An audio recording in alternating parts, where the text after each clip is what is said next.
Welcome to the Big Bass Podcast, where size matters. My name is Terry Battisti. And I'm Ken Duke. Our producer and engineer is the extraordinary Nathan Benson. This episode of the Big Bass Podcast is about a particularly historic bass caught in June of 1973 in Southern California by an angler named Dave Zimmerly. That bass weighed 20 pounds, 15 ounces, and was significant for several reasons. First, it set a new California state record, breaking a record that was just about a year old by more than 3 pounds. Second, it was the first generally recognized bass exceeding 20 pounds since the George Perry world record caught in 1932, more than 41 years earlier. And if you want to get into some other interesting things about this bass, which we certainly will, it was caught on a broken Zebco 33 reel. Yep. Yeah, and to talk about this fish with us today is none other than Jim Brown. We had Jim Brown, I believe, on our second or third episode. Jim spent 40 years on the docks at the San Diego City Lakes. He was the manager of the San Diego City Lakes and was there helping pull fish out of lower Otay in 1960, putting them into buckets and transporting them to all the other San Diego lakes. He was doing bucket biology with Florida fish in what has become known as the Florida Bass Experiment, which, as everybody knows, has been a major success. Probably wouldn't ever be able to happen again today. But Jim Brown, welcome back to the Big Bass Podcast. Thank you, Terry. Great to be back with you guys. You'd be surprised. I received so many phone calls and contacts from people after that first broadcast. It was a real kick. I enjoyed it. Awesome. That's cool. That's great.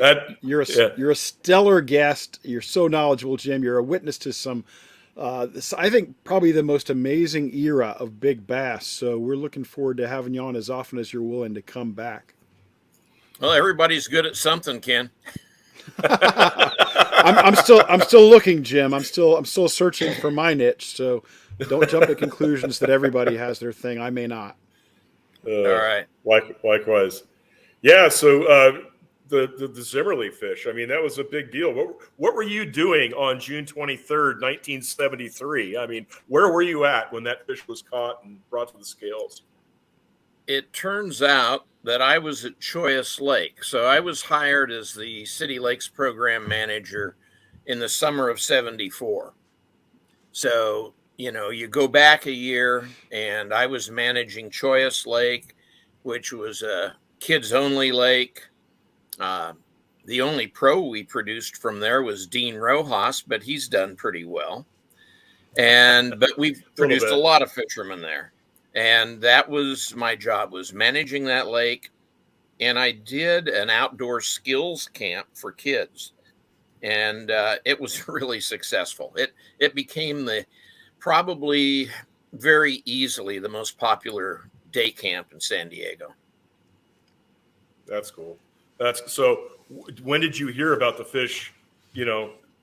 Was it like as soon as it was brought to the scales, were phones ringing, or did it take you a little while to find out about it? No, by the time I got home, I was getting the calls. We didn't have cell phones then.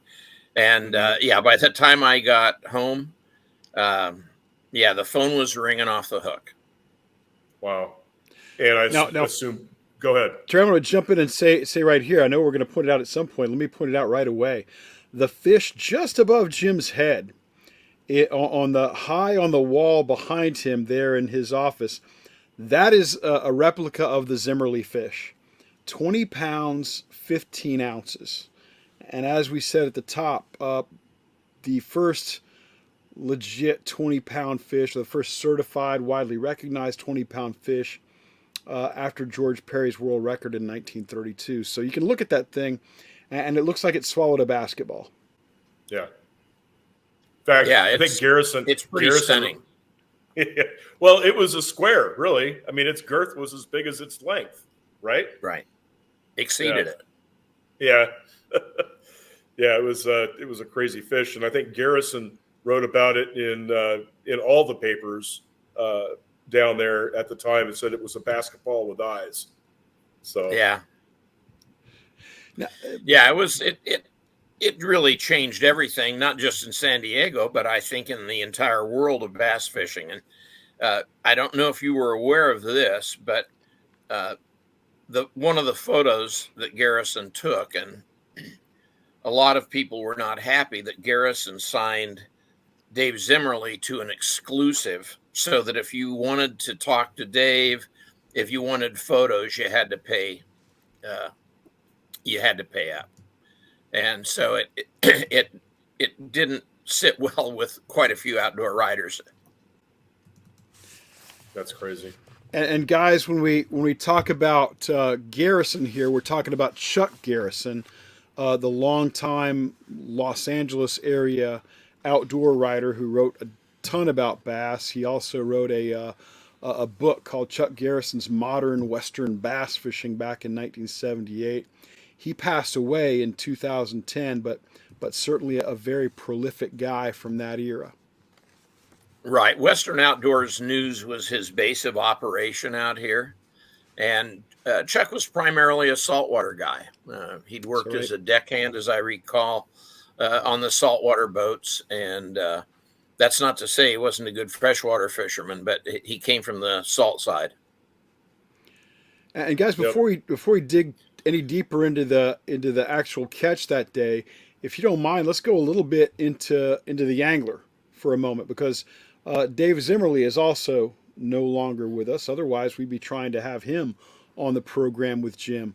But let me go into a little of the history of Dave Zimmerly, as I've been able to dig up some things. He was actually born with the name David Dean Keene, and he was born in 1946 in Kansas City, Missouri. His parents were super young. His dad was 20, his mom was 19. At some point when he was probably 9 or 10 years old, his parents divorced. And his mom, when he was about 11, married a guy named Zimmerly, who adopted David. So he changed his name from David Keene to Dave Zimmerly. The guy who, and the stepfather was only 14 years older than Dave Zimmerly. But Zimmerly had a stabilizing influence in his life, in his maternal grandfather, who provided a lot of stability, and they bonded through church and religion. At some point, and I think it was probably when Zimmerly was around 11 or 12 years old, they moved to the San Diego area. He passed away in 2019, unfortunately, survived by his wife of 49 years and his son, who was their only child. And in the world of the Big Bass podcast, obviously the thing we're interested in about Dave Zimmerly is what he did on June 23rd, 1973. And we got the next best thing to the man who caught the fish here. We got the man who witnessed so many, dozens and dozens of giant bass catches in Jim Brown. I just want to give a little background on Zimmerly there. So Jim, you've talked to Zimmerly a number of times, right? And can you kind of go over the story as to how he caught this fish? Yeah, I can. I would say that there are quite a few different stories about it. It was controversial. And I'll tell you the story as he related it to me. Mm-hmm. And that's the best I can vouch for with regard to the story. He arrived at Lake Miramar, went to the concession stand, and picked up his permit and anything else that he needed, a boat rental slip, went down to the dock, got in a rental boat, took off, and he had in his possession a Zebco rod and reel that would certainly be considered a first-time outfit for someone fishing, often for a youngster. He had night crawlers, and Dave told me that he saw a disturbance on the surface. He saw a fish that appeared to be floundering, but it went down a little bit. And he was able to put his nightcrawler in front of the mouth of the fish. The nightcrawler went into the mouth of that bass. He set the hook, pulled it up. He told me it didn't put up much of a fight. Got it into the boat and returned to the dock for the weigh-in and the beginning of the controversies. Other fishermen had reported that they had seen a huge bass floundering on the surface that day in the same area down towards the buoy line in front of the dam. Same spot that Dave went to. And they actually had reported it before Dave went out, that there was this huge bass. But, you know, people don't make too big of a deal out of a floundering fish, big or otherwise. I mean, it's not like you're going to run out if you're not a real avid big bass fisherman and look for it. But anyway, it began a whole series of unfortunate events. Guys who were leaders in the local bass clubs were upset. They believed that it was bogus, that he was taking credit for something that was undeserved. And so a gentleman here who worked with federal probation and was an avid bass fisherman, his name was Ben Massey. And so Ben kind of took it upon himself to be the investigator, which no one asked for. But again, the bass fishermen in the community were pretty wound up. And I would say generally the organized bass fishermen, the guys in the clubs and such. And so he went about his business for a week or two, trying to interview people, find witnesses. And I think it came back as generally being inconclusive, hard to believe, can't confirm a thing. What are we going to do? And so that was the heart of the controversy. And it actually goes on to this day because I'm telling you the story. And yeah. I will say this in defense of Dave Zimmerly, that when I was a boy, I would catch bullheads with a hook on a cane pole and a mealworm. And the bullheads were in spawning. And all I had to do was get the mealworm, which I could see, and get it in front of their mouth, and just their normal breathing, inhaling, would bring the worm in, and I would set the hook and catch a miss of bullheads that way. So I don't know of many people who have ever seen that, done that, or even thought it possible.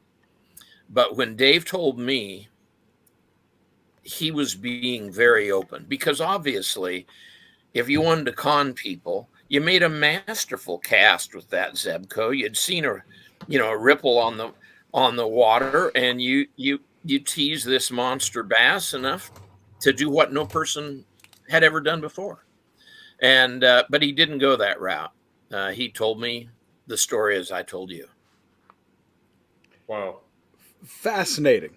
So the respiration process is very likely what pulled the bait into that fish's mouth. He didn't snag the fish.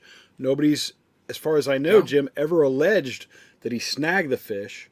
I think the worst there, to me, they're the two bad things that I say bad. It's a value judgment, but the two bad things people have ever said about the Zimmerly catch were, one, he caught the fish when the fish wasn't necessarily trying to eat the bait, just respirating. And number two, right, he didn't have a functional reel, is something that a lot of people have reported. Can you tell us about that Zebco 33 and the 10-pound test he had? I can't, because I don't know. And I haven't heard anything that it was, non-functioning. Now, I'm going to say something that you guys might disagree with, and it goes back to your comment about catching the bullheads, Jim. That's fair game. That's a sporting catch, as far as I'm concerned. He put it in front of that fish. That fish somehow inhaled the bait. He set Yep. the hook. Whether the fish fights like a dynamo or not at all, Yeah. that's a sporting catch. It's yeah, and other people said, "Oh yeah, we saw that fish. The guy had a net and he scooped it up." I don't. None of us were there. Wow. Ah, None of us were there, and so the best I can do, I think, is I repeat. I'm repeating Dave's story to me, and at the time that we talked, it was he wasn't fond of me. I managed the lakes. Fishermen want to get on the lakes earlier than we opened them, stay later than we closed. People don't understand in a lot of cases that these are primary water supply reservoirs, and we have to work with state and county health and have a number of control restrictions that you don't find back in Missouri when you just back down, put your boat in the water and go fishing. So this is a different ball game, really is. Well, and then not only that, but you've got the rangers and the boat dock people and all the other people. They want to go home. They've been there since an hour before opening, and they got to clean rental boats and all that. Oh yeah, no, it was pretty involved, but I feel that I believe the story that Dave told me because, as I said, he didn't embellish it. He didn't try to make it sound more authentic or legitimate than what he said, which he could have easily done. Right. So I do feel that he was telling me the truth. And he, when I say he didn't like me, so Dave would contact me and say, "Hey, I need to fish on the lakes for free, and I got all this attention for your lakes, and I should be able to fish for free." And I explained, Dave, that's not something that I can do. There's no policy that would allow me to do that, and I don't think he always grasped some of those finer points. Yeah. But he definitely, when I was talking to him, he was pretty much down. I would describe him at that time as being depressed. What year was that? Oh my gosh. Was it 5 years after the catch? 10 years? Maybe like 1995, 6, somewhere in that neighborhood. Okay. Dave was fishing in a club here with the military bass anglers. And as I did with any club here, I tried to facilitate their use of the reservoirs, help them out, provide a pre-launch if they needed one, if they had a lot of boats, just to get things working quickly and smoothly in the mornings. And so Dave was kind of a representative for that club to some of the other clubs. And he had an uphill battle. All of a sudden it was the bass clubs that seemed to be the heart of not wanting to believe the catch as being legitimate early on. And now he was in a position where he was, fishing with the military bass anglers, fishing on their top 6 team when we had the big top 6 tournaments and things like that. So he was probably having to face a lot of skeptics a lot of the time. Hey, folks, we're talking with Jim Brown. Jim ran the San Diego area lakes in the golden era of big bass production there. He was involved from his days as a kid growing up around there. His dad was a very avid and talented angler back in the days when Orville Ball was just introducing Florida bass to Southern California. Jim helped in that effort as a teenager.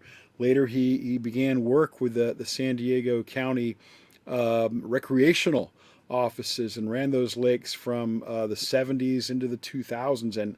And no one has been more of a witness to the big bass history than Jim Brown. We're awfully excited to have him here. Jim, in doing my research on the Zimmerly fish, I found some interesting stuff in some of the earliest newspaper coverage back then. and I wanted to get your take on it, especially given the way you described Zimmerly a few minutes ago. This is from a story by Jack Adams, who wrote for the Van Nuys News, and this is absolutely one of the earliest reports of Zimmerly's catch in a California newspaper. He describes Zimmerly as an expert angler.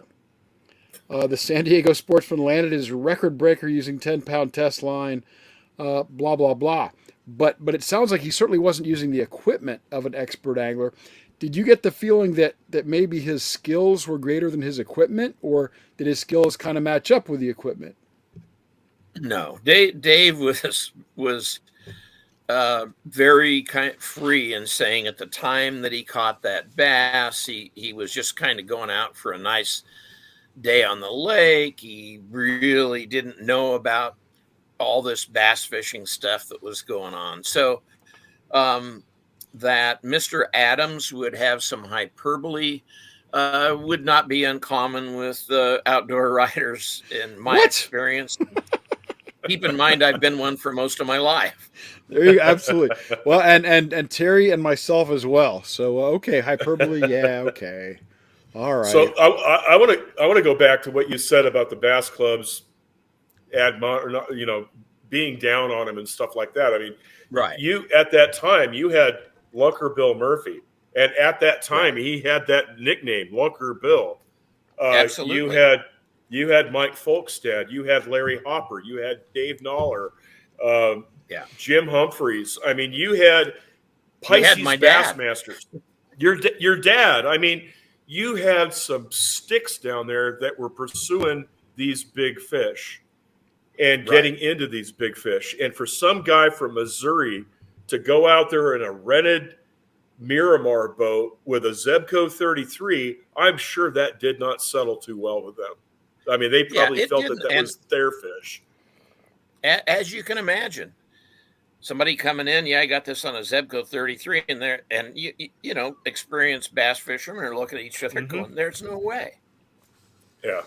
But none of us were there, you know, and you know, I really am loath to try to throw a dark cloud over something like this. I mean, if it was as Dave told me, he would describe it as a fluke catch and a fluke event and being in the right place at the right time. Yeah. So. Yeah, I think your description of him when, he finally, talked to you and told you that story and that he didn't embellish it, I think that says a lot for the way the fish was caught. I really do. Yeah, and let's face it, the only person who knows the story died in 2019 along with Dave Zimmerly. Yeah. Now, Zimmerly obviously fished in the area for a long time. He obviously became more adept at bass fishing. He got into competition. He was involved with some clubs. Did he have a good reputation as an angler at that point? Did he have good tournament fishes? Did he catch other big fish? Or was he just kind of more of a run-of-the-mill average angler? Gosh. Let's divide it into the two groups of bass anglers. So you have the independent bass anglers, and that's the Bill Murphy and the Bill Wade and the Mike Brown and some of these others who were not fishing as a club affiliated angler. They were just bass fishermen. And then you have the other group of folks who are affiliated with BASS and they're in bass clubs and they're fishing tournaments. And so in my experience, and I hope this doesn't offend or run contrary to anyone, but in my experience working, with the bass clubs, with the unattached anglers, my general impression is that the unattached anglers who were also kind of loners tended to be among our top bass fishermen. But within the clubs, you had some clubs in which every guy was a hot stick. I mean, when Pisces formed, it was the first bass club here. Yep. They were not looking for members. They were looking for guys that put bass in the boat or on the bank. Some of the other clubs, as they evolved, I would say that you have a situation where the top half of anglers in those clubs are consistently better than the bottom half. So there was not equity in most of the clubs, whereas like in a top-notch club, there was kind of equity. They were all good. Anybody could win on a given day. So it was a little bit different. So Dave, when he caught that fish, he was not in either camp. He was a guy wearing a knitted cap. Yeah, he had that bucket cap. Budweiser bucket cans. With Budweiser cans. With the oh no, I know the one that you're talking about now. You do? Yeah, I remember those. And so it's like grandma made them because grandpa was drinking so much beer. Okay, that's exactly, I don't know where Dave got that hat. I never wanted to know, but yeah. So no, as he had to live up to a reputation I don't think he really wanted.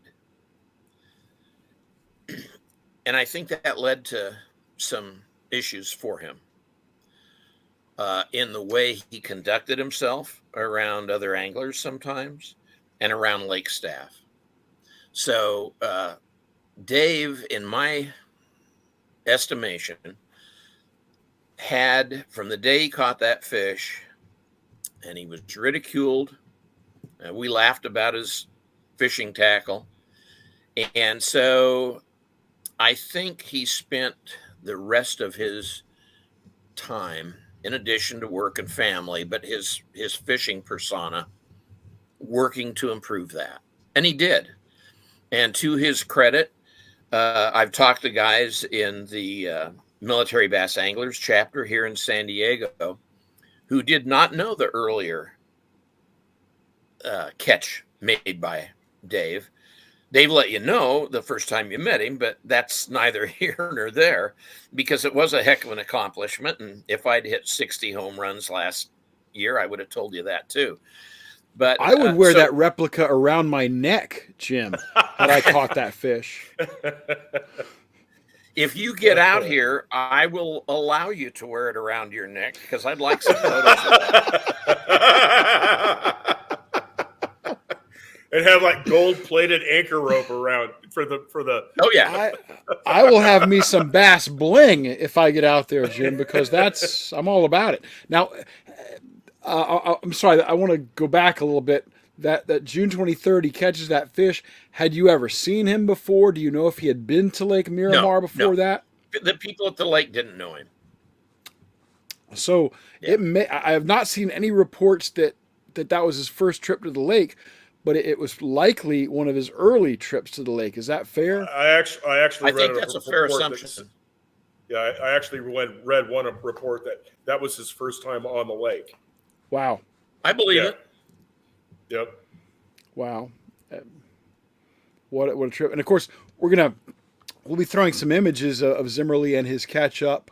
Of course, all taken by Garrison. Yeah.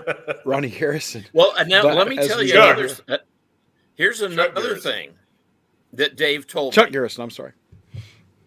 So Dave told me that the one thing he didn't do that Garrison told him to do was to speak to no one and tell no one what he caught it on, rod, reel, or line. And they would look for the highest bidder. And we have seen that from time to time, where guys want to be cagey, they want to be sponsored. That was way beyond Dave Zimmerly's thinking at that time. But that's the thinking a lot of people had. And there were even stories written about the $1 million bass. And how do you make it the $1 million bass? You do that. Very dishonest, very unscrupulous. For me, it's another effort by people with bad intentions to throw a dark cloud over a great sport. Yeah, Zimmerly certainly got a lot of Zimmerly, and I guess Chuck Garrison got a lot of play out of that fish. It was a cover of Bassmaster magazine. It made Sports Illustrated. I can count on one hand the number of times bass fishing has even been mentioned in Sports Illustrated through the years. So that was a big deal. Yeah, and it was in all the newspapers too. So. Yeah, a lot of newspaper coverage. But at the time, I was told that it appeared in the most widely distributed periodical in the world. Reader's Digest? Parade Magazine. Parade Magazine. It was on the cover of Parade Magazine. And if you'll recall, at that time, Parade rode on Sundays with most dailies everywhere. So that was on the cover. You see, Jim, you mentioned that, and now Terry and I will, as soon as the show ends, we'll be on eBay searching for Parade, Dave Zimmerly, trying to outbid each other. And it'll be an ugly battle that may result in blood, tears, sweat. Usually my tears. It's going to be ugly. Ken's got a box of my tears behind him. Do you guys use the same therapist? I mean, it seems like I don't think. Well, we do, and it's kind of like it's kind of like a couples therapy that we go to. Absolutely, I think that's good. Jim, what I like to tell people is I'm not sure what Terry's problem is, but I know it's got to be hard to pronounce. Well, it does have more than 2 syllables. No doubt. And it ends in ism or phobia or something like that. It's going to be brutal. But yeah, thank you for that tidbit. I had no idea. I've certainly not seen that edition of Parade magazine. But yeah, Parade was in so many Sunday newspapers back in the day. And Zimmerly got a ton of publicity for it. And there was a lot of talk, obviously, about what a world record might be worth. And BASS, the Zimmerly fish largely caused Ray Scott and BASS to start to put a bounty on the fish. Not that other companies didn't already have a bounty. Creek Chub had a bounty. Some other companies popped up with bounties occasionally. But it really became kind of popular after Zimmerly. And one of the things that also interested me about some of that early coverage on June 29th, just 6 days after the fish is caught, Larry Bottroff, your buddy, who you worked so closely with for so many years, he's quoted as saying that the world record is in danger of falling within the next few years. And according to the Progress Bulletin in Pomona, California, Bottroff predicted the next world record would either come from Miramar or Wolford, both of which you managed during your No, I didn't have Wolford. Okay, I'm sorry. Wolford is Escondido Mutual. And just to clarify something earlier when you mentioned the county lakes. So I managed a 9 reservoir system. The county operated Lake Marina. But our reservoirs, only 3 were in the city limits. But it was the city's reservoirs and water. So I wasn't working for the county. I was working for the city of San Diego, and that's why we called it the San Diego's City Lakes Program. Gotcha. Another, apparently the lake superintendent at the time was a gentleman by the name of Don Jewell. Is that correct? Don Jewell, yes, Don Jewell was working it at that time. He was a senior utility supervisor was his job title.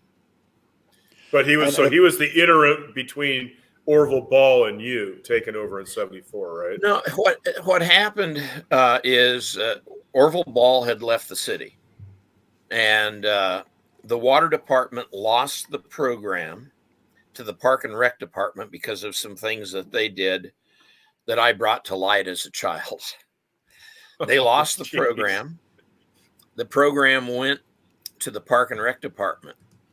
So when it went to the Park and Rec department, it went to the Golf Lakes division. So the city's golf courses, Torrey Pines, Balboa, and then our leased courses were part of that program. And they just kind of found a little cubby to put the lakes program in there. So we were the Golf and Lakes division of the San Diego Park and Rec department. AKA fish and sticks. Fish and chips. Fish and chips. Well, Jewel, at the time of the catch, just a couple of weeks after the catch, Jewel was quoted that saying that he thought Miramar was going to produce a world record that same year. And he apparently staked his claim on the fact that the Zimmerly fish was not one of the original Florida bass that had been planted in 59. And that, of course, seems likely. I think a lot of the experts at that time said that the Zimmerly fish was 14, 15 years old. But it was interesting that there was already talk, obviously.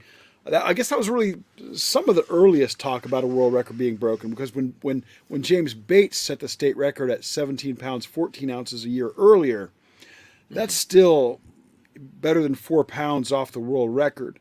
But by the time of Zimmerly's catch, that put a whole new, much brighter spotlight on the area. It was a year later. It was a year later. Well, yeah, Zimmerly's a year after Bates. But the difference between 20 pounds 14, I'm sorry, between 17, 14 and 20 pounds 15 ounces is enormous to me. It could be 2 trout. Well, that's I get it. But yeah. Vitamin T. Vitamin T. You California guys had to cheat to raise your bass. I get it. Hey. And I knew Glenn Lau pretty well. I wrote a book with Glenn Lau about 14, 15 years ago. And after the Zimmerly fish, Glenn took a trip out to California. And one of the ways he got all his great cinematography was he was also a scuba diver, of course. And I was his host. Oh, I didn't know that. Oh, that's Yes. very cool. Well, then you know the story. Glenn was diving somewhere near one of the main docks out there, and he told me he saw a fish that he thinks would go about 25 pounds out there, and he believed. I think he said he believed that fish was blind in one eye. Okay. You can probably tell the story because you were there. He told me the same story.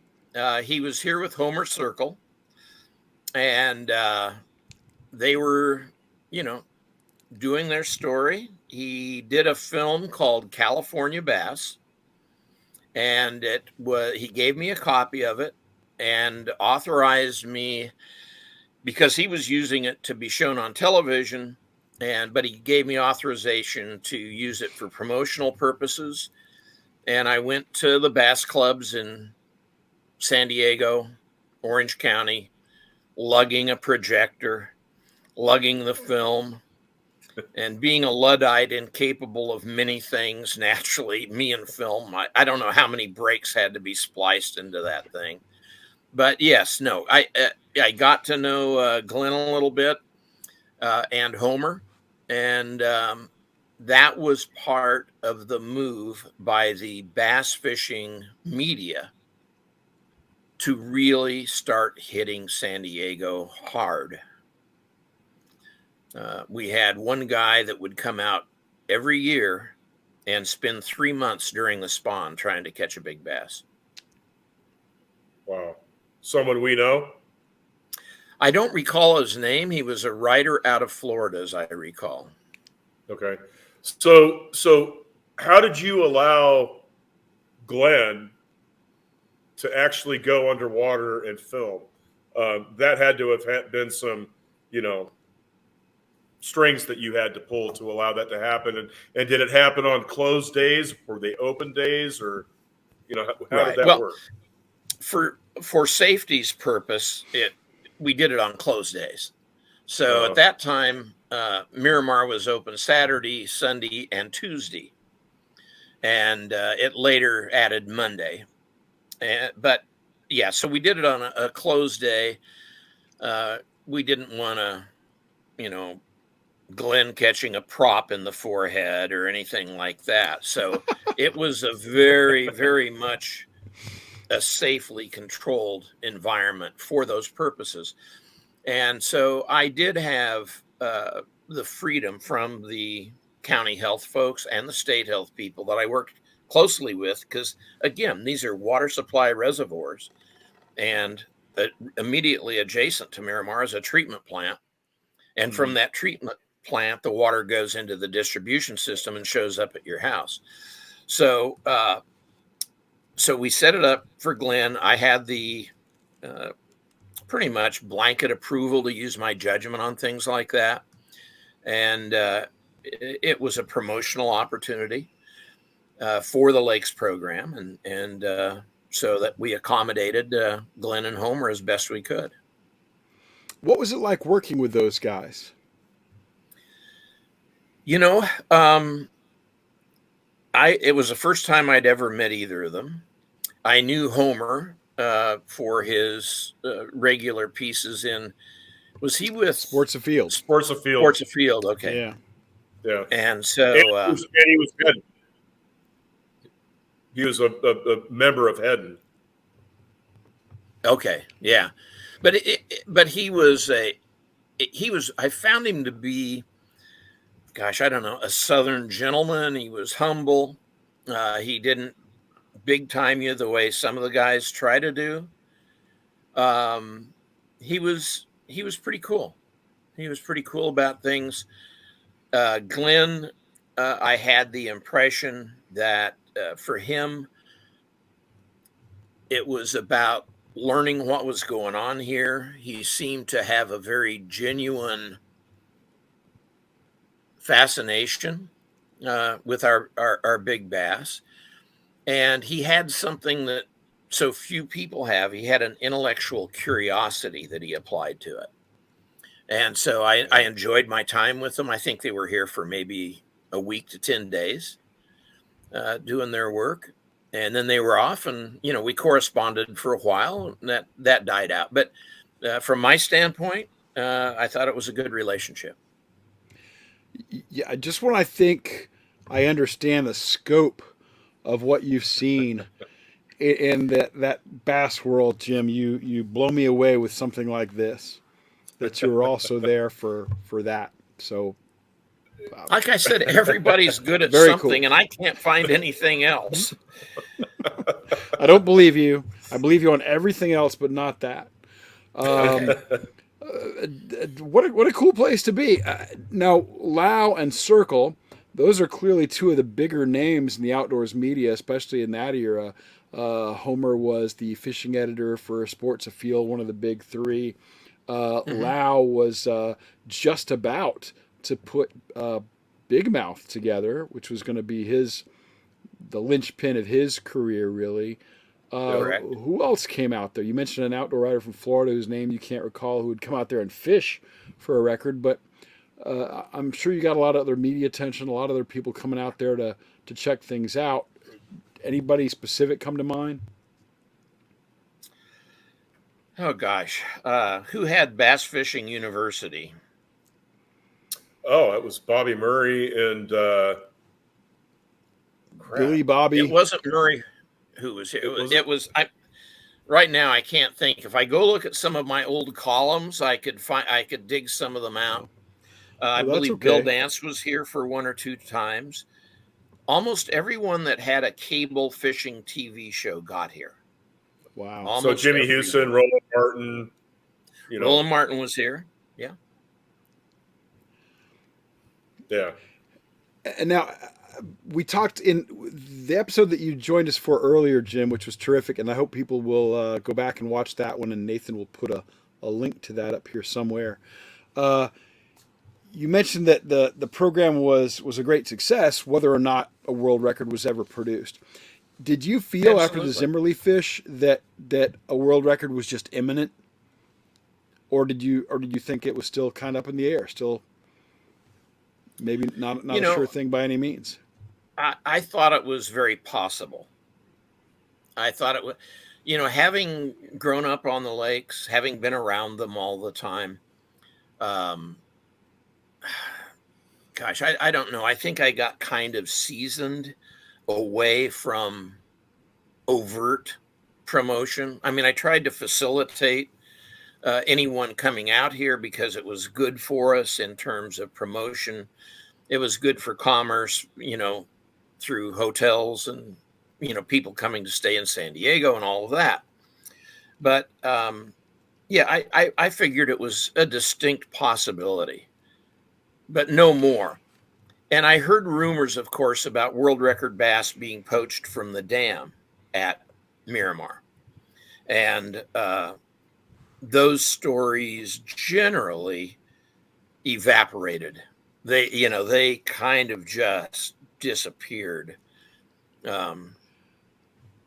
I think a lot of the folks who are watching and listening to the Big Bass podcast here, folks, we're talking with Jim Brown, who managed the San Diego city lakes back in the 70s, the 80s, the 90s, the early 2000s. He was a witness to so many giant bass catches, likely more than anybody else, except perhaps his buddy Larry Bottroff, who's a biologist in that Bottroff area. saw a lot more than I did. But Jim is an amazing witness to history. He's, other than Bottroff, he's seen more than anybody else. And I don't think a lot of our listeners and viewers know how small your lakes are. How big is Miramar? You're talking about a lake that's tops out about 140 acres. Yeah. And what kind of pressure was it seeing after the Zimmerly catch? Well, I went there. that changed the complexion of things a little bit. I'm guessing. Because you only had like 20 rental boats. Yeah, it got it going pretty good. But, Miramar generally, for most anglers, is a tough bass lake. It's a pretty tough bass lake. And frankly, if you just wanted to catch bass, you'd probably go to one of the other lakes in our system. When you consider that we're cranking out great numbers of fish: Otay, Sutherland, El Capitan, San Vicente, Hodges. You're talking about highly productive fisheries. And I don't know about you, but I want to go to the lake where I have a chance to catch a lot of bass, not a lake based on a hope and a prayer of catching a big bass. Well, Jim, I'm kind of a sight fisherman. I go to Miramar, I just wait for him to float up, and then I like to, dangle a nightcrawler.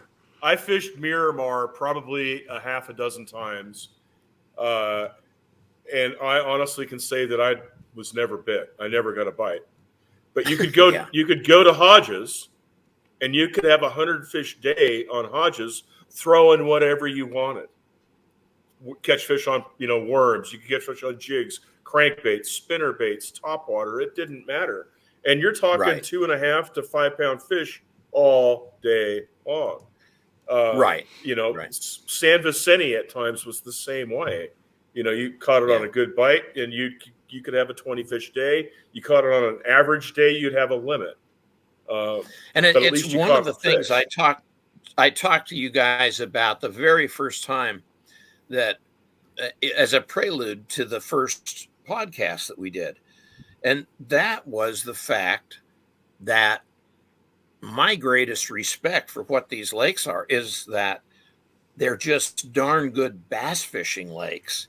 And by simply looking at the biggest bass ever caught in them at a lake that was among the worst for bass fishing, was taking away from the fact we had really good bass fishing. You could go and you could throw a surface lure at a lake and catch a lot of bass. And so these lakes have a nice combination of cover. I like rock and stick cover in combination. That's what I look for going blind into a lake. And so it's a different ball game. And if you want to fish, tule dipping, these reservoirs that have maintained a steady high water level, I mean, it's a battle to get deep enough into the tules at Otay to get to where the fish are right now. And of course, tule dipping was the D. Thomas well, a lot of guys were doing it before D. Thomas eventually evolved the flipping technique. Correct. Right. So the tule dipping in the old days didn't involve a reel. I mean, it was a stout cane pole and a short dip of line. And so getting into the tules was critical. And that's one of the things about Miramar. And a lot of these fish that have a lot of cattail cover is that we knew from shocking that the fish moved in at night to the shoreline areas, regardless of the month, pretty much. So when Larry shocked, it was always in the littoral zone. And if you shocked that area midday, you might not see many fish. If you shock that same area at night, it might be loaded with fish. Wow. Yep. Now, Miramar, obviously, because as you say, it was a tougher lake to fish, the bass per hour production wasn't what some of your other lakes were. No. As the other lakes started to produce giant fish, did that take a lot of the pressure off Miramar? Or did Miramar, because of Zimmerly holding the state record until 1980, did Miramar continue to get perhaps way more than its share of pressure? No, it didn't. I think, Terry's the only guy that I know that would go to a lake 6 times and never get bit and keep going back. Well, that's mostly Terry's angling history, if you really want to get into it. They used to call me No Fish. So it was one of those things. I had to catch a fish out of it, And finally, after half a dozen times, I just said, "Screw it," I ain't going back to this place. Yeah, it's a tough lake. I haven't seen it the since guys that are getting 1979. fish now are using finesse techniques up against the cattails, or they're throwing a big trout imitation or a big bass or a big rat. Yeah. And you will see those guys. The average fish caught there is going to be 1.25 pounds, 1.5 pounds. Those guys that are going out and throwing the big lures, they may post every 3 months, but they'll have a team in their hands. Okay. So, it's just the difference. Are we here to catch bass and enjoy normal bass fishing, or are we purely looking for the biggest bass? And you have there's 2 different breeds of bass fishermen: the guys that want to catch fish, and the guys that want to catch only a big fish. That's right. Just going back briefly to Dave and his thing. I always had a lot of sympathy in that he had expectations for having caught that fish that he thought should have been fulfilled in terms of honoring him, and they never were. And feeling that, he should have been getting, new rods and new reels and a bass boat, any manner of things. And I think that was really hard for him. I know that on days he didn't fish and he'd be in the Miramar concession stand and people would come in and the people who worked in the concession would comment, Dave just kind of hangs out in here and, people come in and they want to know about bass fishing. And right away he tells them he's caught the biggest bass ever caught here. And he knows all about it. So, personality wise, I think he was impacted a great deal by having caught that bass. I didn't know him before.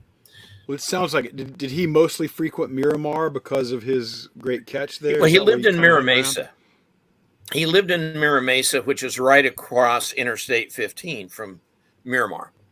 And so it was the nearest lake. It was the nearest lake.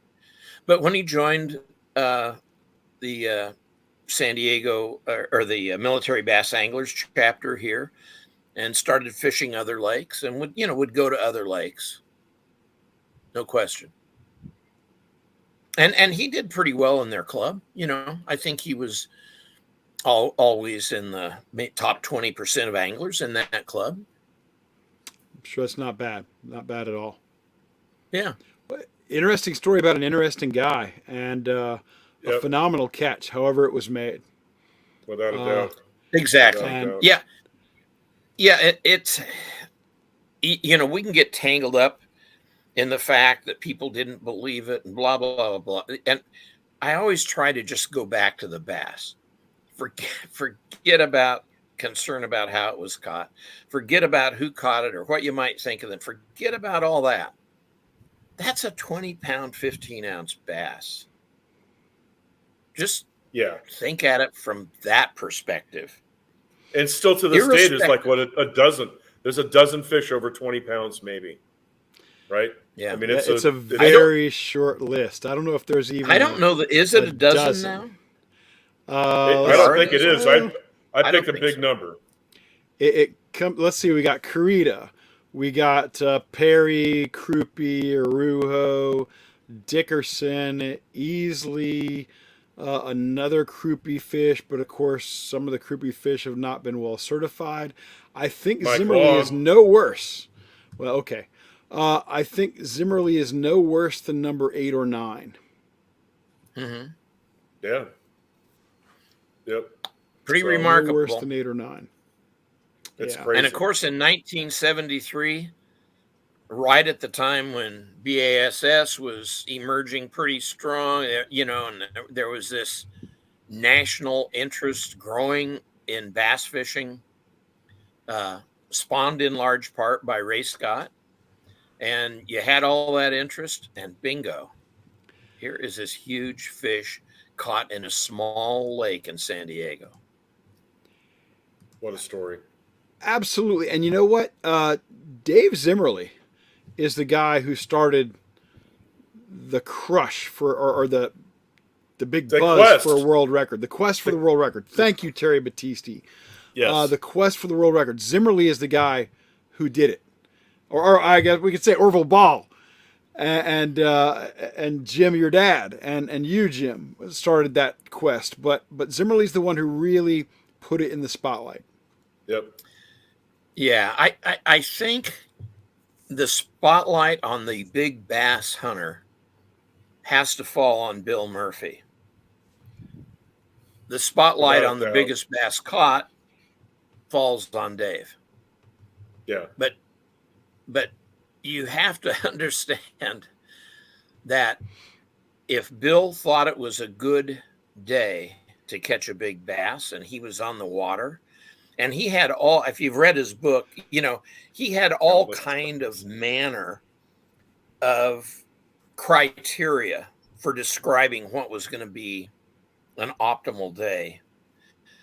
It was stuff that Larry Bottroff and another biologist, Mike Lembeck, referred to as Murphy's voodoo. He just kind of cooked up things for which there was not a scientific explanation or relevancy. But that's what a lot of us fishermen do. Amen. Yep. Amen. Well, Jim, it's been an amazing hour with you. We love having you on. You always appreciate it. You always educate us on the way things happened. When they happened back in the early 70s and even prior to that. And we're looking forward to having you on again to talk about Phil J. To talk about all these other fish. Sandy DeFresco, for crying out loud.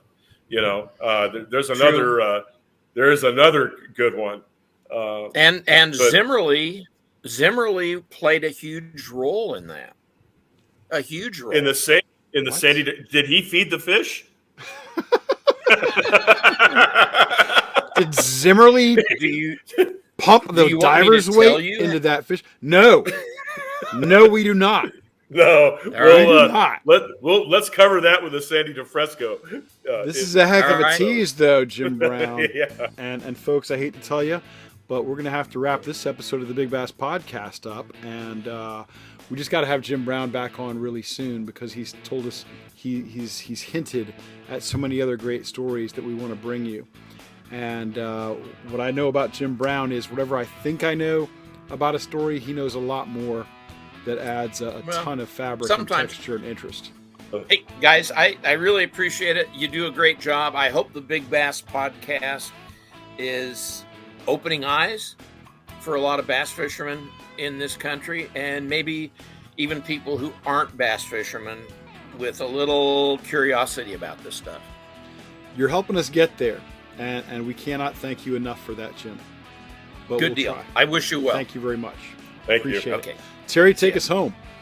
Yeah, so this is Terry Battisti with the Big Bass Podcast.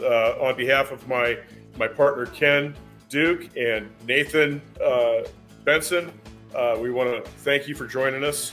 And next time when you come back to the Big Bass Podcast, you'll see another story that you will not get anywhere else. And remember, folks, size matters.